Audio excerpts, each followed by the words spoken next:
Bienvenue à tous sur TechWatch, votre rendez-vous quotidien pour les actualités du monde de la technologie et de l'informatique.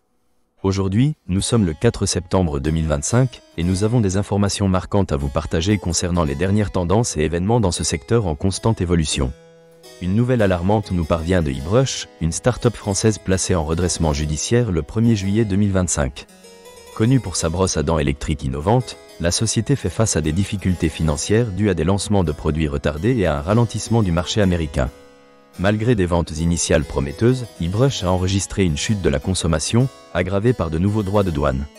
Le PDG, Benjamin Cohen, reste optimiste et cherche à lever entre 1 et 1,3 million d'euros pour relancer l'entreprise, attirant des marques d'intérêt pour des investissements.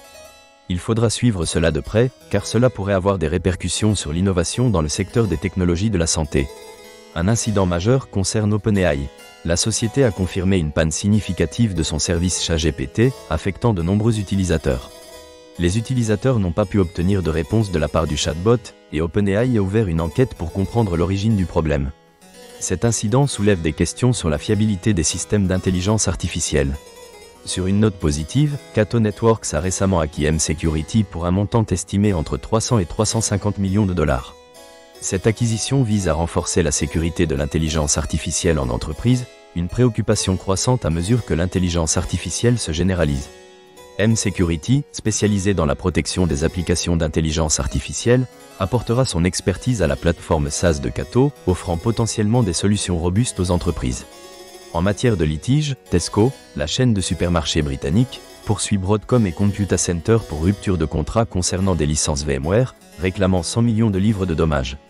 Tesco conteste les nouvelles conditions de licence imposées par Broadcom après l'acquisition de VMware. Ce conflit met en lumière les tensions autour des droits de licence dans le secteur technologique. De son côté, SAP a annoncé un investissement de 20 milliards d'euros pour sa plateforme Sovereign Cloud. Cette initiative répond aux préoccupations de souveraineté des données en Europe, permettant aux entreprises de gérer leurs données conformément au règlement général sur la protection des données. Concernant l'emploi, le premier semestre 2025 a vu la création de plus de 16 000 postes dans les startups informatiques en France, représentant une augmentation de 4,6% par rapport à l'année précédente.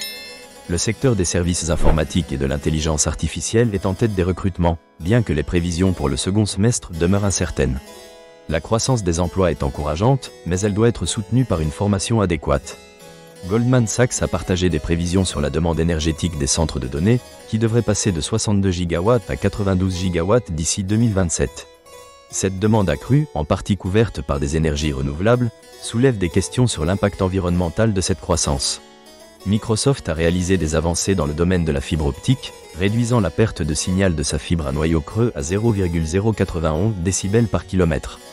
Ce record pourrait améliorer la vitesse et l'efficacité des réseaux longue distance. L'école d'ingénieurs ECE a introduit Milo, un robot d'intelligence artificielle conçu pour aider les étudiants en mathématiques.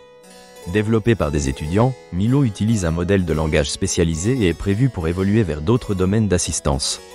Cloudflare a récemment bloqué une attaque par déni de services distribués, également connue sous le nom de DDoS, atteignant 11,5 terabits par seconde.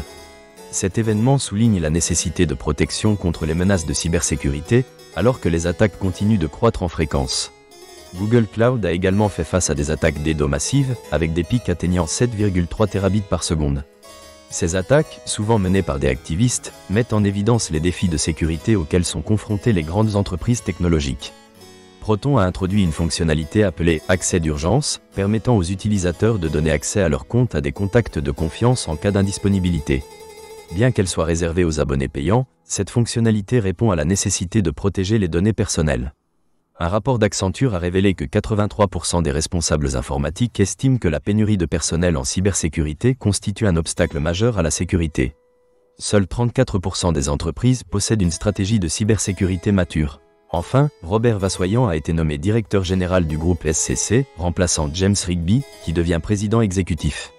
Vassoyant, fort de plus de 25 ans d'expérience, apportera une nouvelle gouvernance à SCC. Ces nouvelles mettent en lumière les défis et les innovations dans le secteur technologique, des startups aux géants du cloud. Nous avons vu des avancées en matière de sécurité et une croissance continue des emplois dans le secteur informatique. Merci de votre attention et rendez-vous demain pour un nouveau bulletin d'information technologique.